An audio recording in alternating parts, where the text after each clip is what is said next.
there are 15 to 20,000 homeless usually show up for that, and it's pretty amazing all the different ministries they do.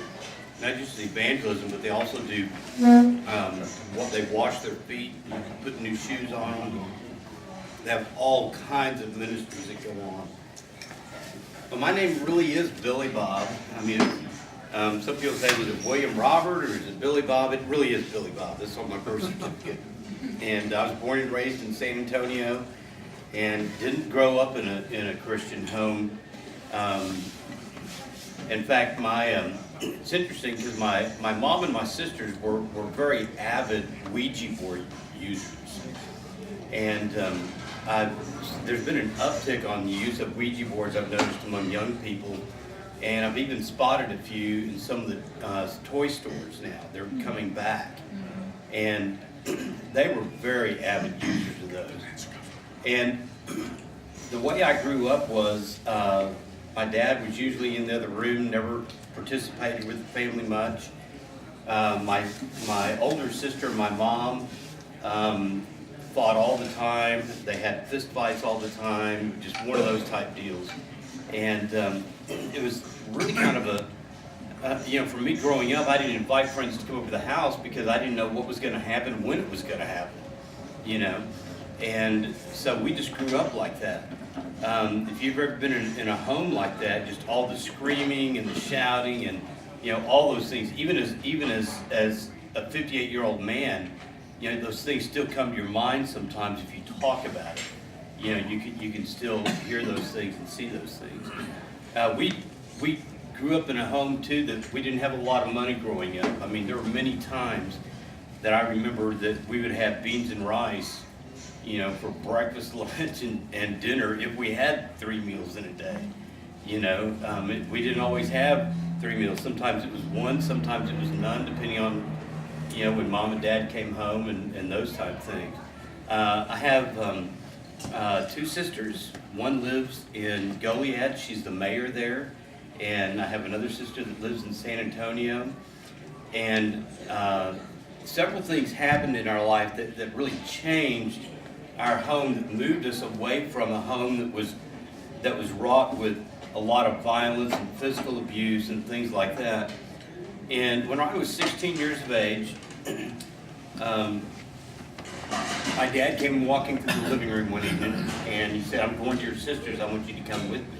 And I said, "Okay." So I jumped in the truck with him, and it dawned on me going over there that he had his rifle with him. What'd you bring your rifle for? And he said, "There's a man that's broken into your sister's home, and he is beating her." And so that, oh, great. So we get over there to her place, and sure enough, go in, and this guy's hitting her with the telephone. She'd been talking to my mom. That's how we knew what was going on. He was just beating the daylights out of her. And my dad told him, he said, "If you move and take a step, I'm going to shoot you." And, well, I think he was deaf because he took a step towards my dad, and my dad shot him and dropped him. And it's nothing like the movies, nothing like what you see on TV. This guy hit the floor, his guts spilled out on the floor, and I had a towel and I was trying to hold him together. And any of you hunt? Are there any hunters in here? Okay, you know what it smells like when you open up a carcass? Human is worse. It is worse. And it was just one of those traumatic things. My dad was in the military, and he was in all 4 branches. They would rotate him. There might be 3 months he'd be in the Navy, and then he'd come back for a week or 2. Then he'd be in the Air Force somewhere, and he'd rotate like that. And that night, one of the detectives asked my dad. We never knew what my dad did. We only had 2 times that we ever had maybe an idea. One of them was that night. One of the detectives asked my dad. He said, "You were in such and such a unit," and I don't remember what it was. But I remember my dad saying, "How do you know that?" He said, "There's very few people that know how to spill a man's guts and not kill him, and you knew exactly how to do that." Well, they didn't charge my dad, of course. but it was the first time that as a family, we all came together and prayed. We had never prayed before. And that night we prayed. I became a Christian when I was 11, and 5 years before this happened. And, you know, I was just a dirty, filthy mouth kid. You know, I did everything I possibly could, you know, to not do what was right. And I hated my life. I hated what was going on in my household. I hated everything. And my uncle decided that I needed to be reformed. So he put me on a bus in Shreveport, Louisiana, going with his church to a camp called Falls Creek. Well, I did not want to go. I mean, I did not want to go. Got on the bus. First thing I did, and everybody else had already gotten on the bus. I was the last one to get on that bus. I found their pastor and their youth pastor, and I just started cussing them out. Because I wanted them to kick me off that bus. And they wouldn't do it. I mean, it just made me so mad. So I went and I sat in the back of the bus, you know, because nobody really wanted to sit by me, you know, after that. And while we were there at that camp, the man that I verbally abused the most was a man that really God used in my life to really change me. Back in the day, if you remember, I don't know if you've been to Falls Creek, but they used to, it's not like today's camps. It was always an older preacher that preached, and always an older man that would lead the hymns and those type of things. And it was in a big open air tabernacle, except it was covered, but it was no sides on it or anything, just some big fans. And so I sat in the back, but the way we sat in the back was, it was an adult in front of me, adult behind me, adult on the side of me, on each side of me. That's how we sat, because they couldn't control me. And on that Thursday night of that camp, I have no clue what that preacher preached. I have no idea what songs we sang. All I know is when they gave an invitation, for the first time in my life, I felt like if I died that night, I was going to hell. Now, there are a lot of people that told me that I should go there on several different occasions. And for the first time, it really bothered me. And so I started to cry, and I jumped up, and I ran out of that tabernacle. I went out and I hid in the woods. Because I wasn't a crier. I didn't cry about anything. And I didn't want anybody to see me crying.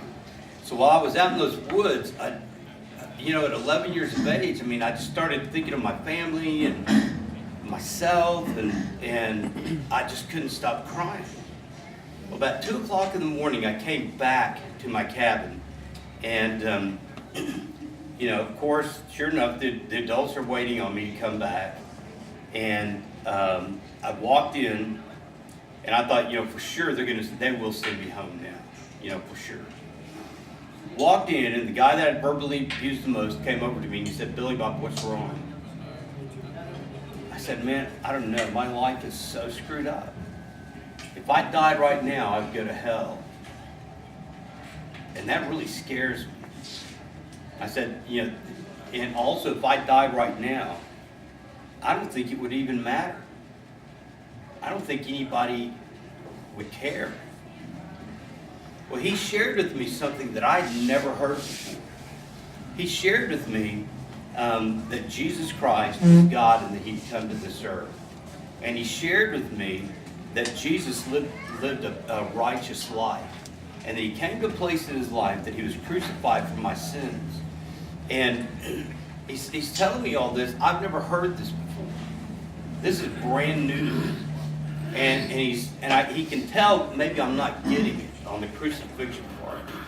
So he told me a story, and I understood this story. He said, "Billy Bob, have you ever been on death row?"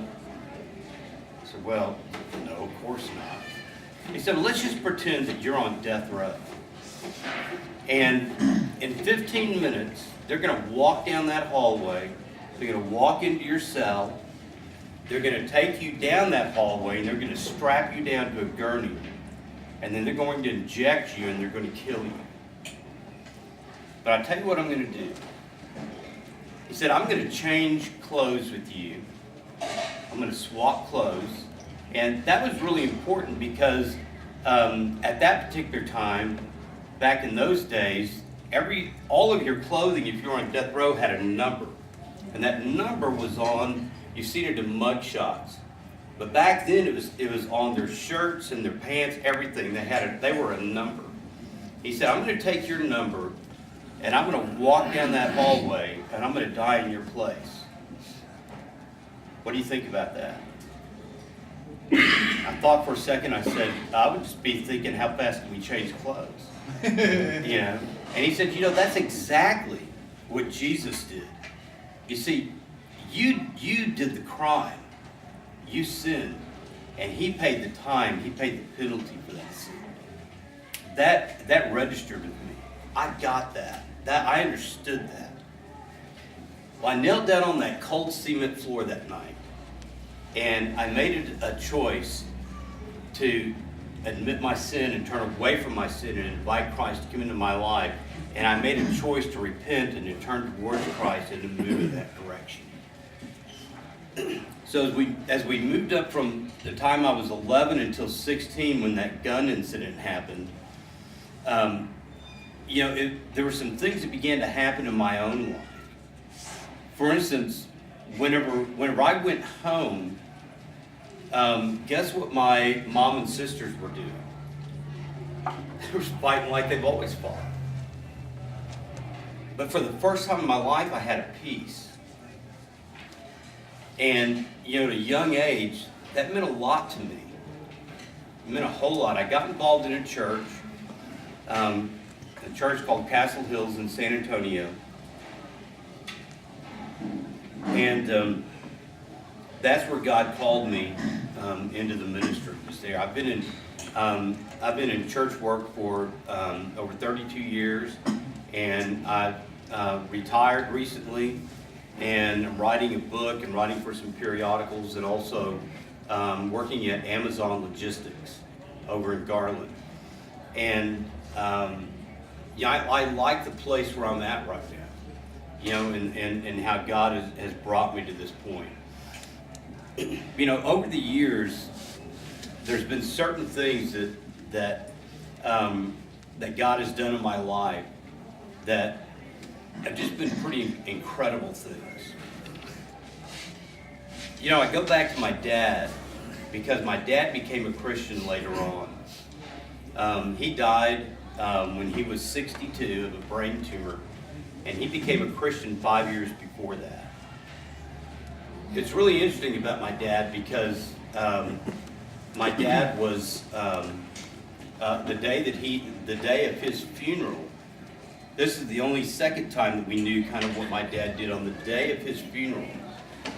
President Ronald Reagan and his vice president called my mom separately to wish their condolences. And those are the only two things we've ever known about what he did. During the time he was in the military. He'd been out of the military for a long time. Well, also before my dad died, he worked for after he'd been out of the military, he worked for a company called Consolidated Freightways. You might know some of their companies that spun off of Consolidated Freightways as UPS. As a senior ranking guy with Consolidated Freightways, he was expected to take clients out to party and do all the things that they do. And when my dad became a Christian, another man became a Christian too that was that also worked in the company my dad worked for. Well, he went and told one of his senior vice presidents, hey, look, this is what's happened to me. Christ has changed my life. I'm no longer going to, I'm not taking the clients to the strip clubs and those things anymore. I mean, I'll take them out to eat and all, but I'm not taking them out to get drunk and do all those things. The president of the company flew into San Antonio, got off the plane. My dad was there to meet him, didn't know why he was coming in town. and asked my dad. He said, this is what I've been told. Is this true? This is at the airport. My dad said, yes, it is true. He said, then you're fired. It's over. And, it hit my dad pretty hard. It hit him pretty hard. But the interesting thing is he never got down about it. Instead, Dad just went on with what he'd been doing. He had lost his, when they fired him, he lost all the stuff that he had built up for retirement and those type of things. It was just all gone, everything. So they moved to Corpus Christi. And it was there where my dad contracted the brain tumor and eventually died. Yeah, it's interesting to I don't know if you've been around someone that's dying and what they go through, the process they go through. It was really interesting because when you know you're going to die, it has a way of really drawing you closer to God. And the Holy Spirit really ministers to a person whenever they're at that state. And when my dad died, we were all there at the house. He died at the house, and it was a really peaceful time. It was kind of interesting because our family didn't start out that way, but yet it ended that way. With peace in the home. My sisters had become a Christian. My mom had become a Christian. My dad had become a Christian, and it just made a world of difference, in our home and what was going on. My mom is 89 years old. She lives in Goliad, where my sister's mayor. And I do want to share this with you real quick, because I think it's really important. Over the last couple of months, I've been going down to Goliad. You remember this last hurricane that we had that came up from the Gulf and came up through there? The eye actually went over my mom's house, went just to the north, stalled, and back down. They had over 52 inches of rain just on her place alone. I started going down there. Once I went down there to see my mom, I started going down to Port Aransas and Rockport, especially Port Aransas, because when that thing came up through there, it's hard to imagine, but the surge came through there and went 30 miles inland and wiped everything out, wiped it out. And I've got pictures on my phone if you want to look at them later, but I started going down there to see what I could do to help, because there was no help. The churches couldn't help that were there because they'd been destroyed too, and their homes had been destroyed, the pastors and all. All the Red Cross was not there, and as far as I know, had not ever shown up down there in that area. They were all in the Houston area and things like that. FEMA had not shown up. My mom was without electricity for over a month. If you listen to WBAP on the radio, they just did a special report a week and a half ago, and that area down there is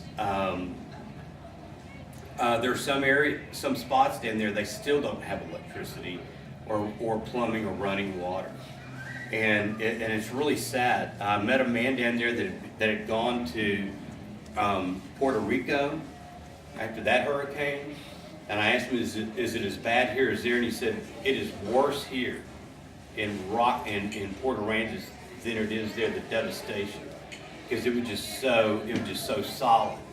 And some of the things that we take for granted that they need, they were sending truckloads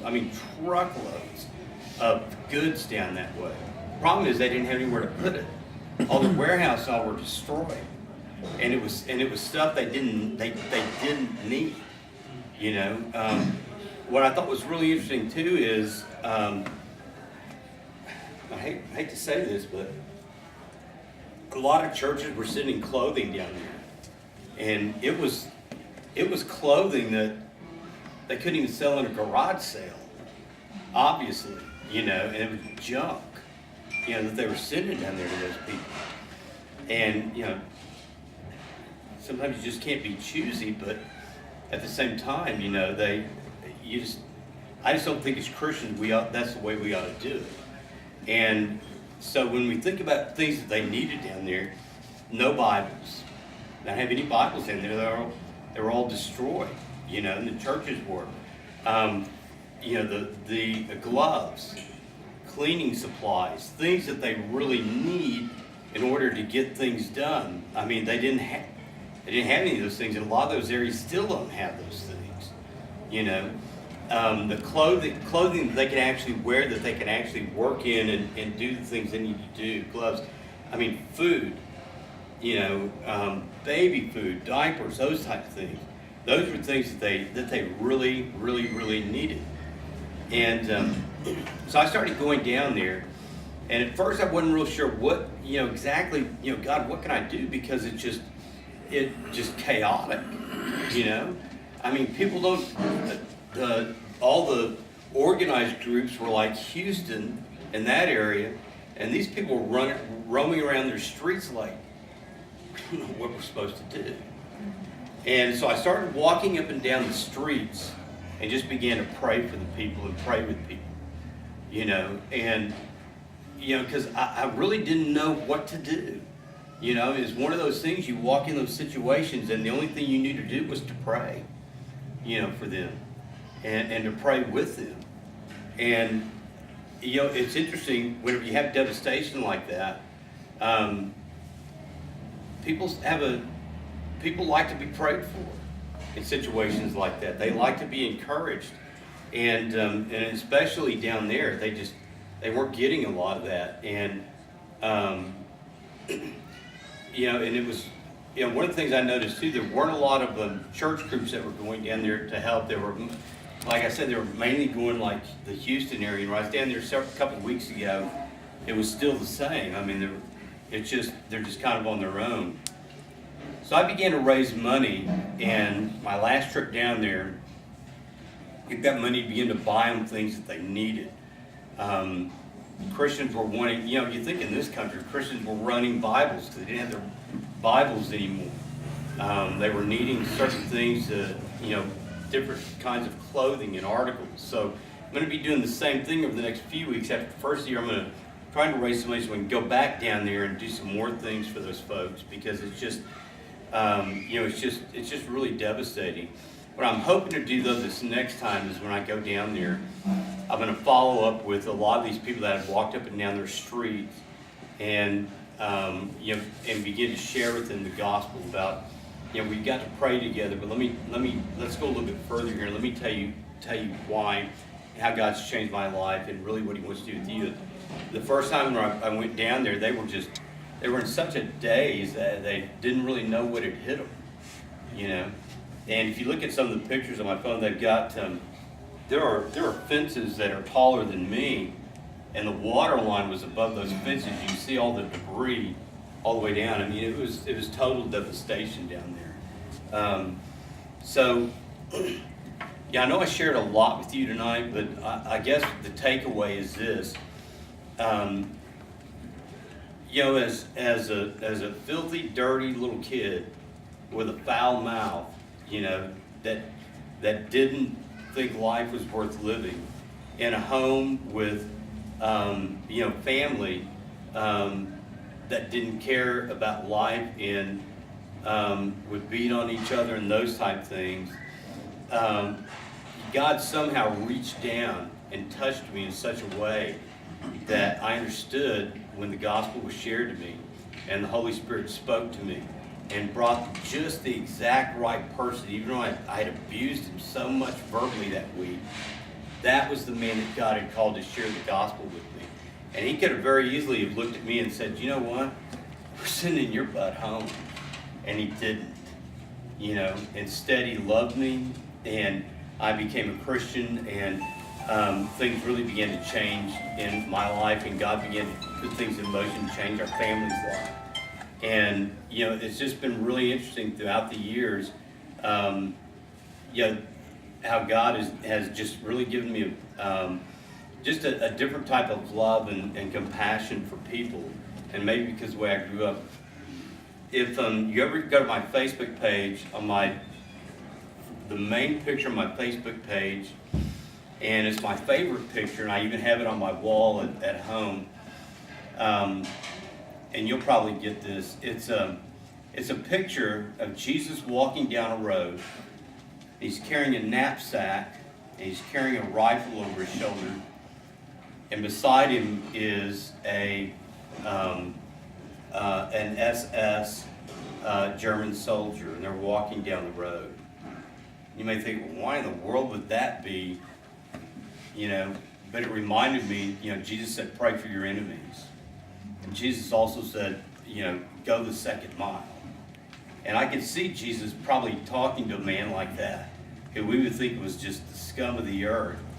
And as he's walking down the road, carrying his backpack, sharing with him about the gospel and about the love of God, and that picture's always just really resonated with me. So I really appreciate you letting me share with you tonight. I'll tell you, it's been one of those days where it's been a really long day, and it was. I'm really glad that Doug asked me to share, and I just hadn't had a chance to sit down and get my thoughts together. So I hope that maybe something from this, that maybe God, has spoken to you in some way. An altar call. Yeah, I will. Billy Bob will be here to pray with each and every one. As he said, he's been in ministry forever. And it's been a pilgrimage. It's been a journey that you've gone on. And each step of the way, you've gotten a little taller. Yeah. And in the faith. And so those are neat things which occur in life. One of the things that you have is you have 3 beautiful sons, all of which have children. And Chris has 4. Jeremy now has 2. And Matt has 1. So. And I will ask you, appreciate if we'd have some prayer for Matt. There's his commander told him that he can probably most likely expect to deploy to Korea very, very soon. That's a concern, but he's a great young man.